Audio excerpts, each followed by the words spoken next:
Has your Instagram account been hacked? Are you seeing suspicious activity? Don't worry.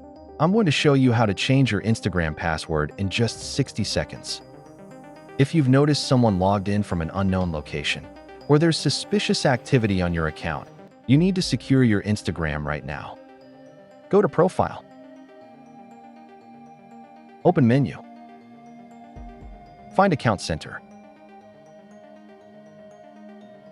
Go to Password and Security. Click on Change Password option. You need to enter your current password.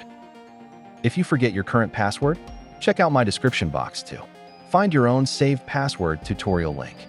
Enter new password and then click Change Password. After click on Change Password, your password will be changed. If this video helped you, don't forget to subscribe to this channel for more helpful tech tutorials.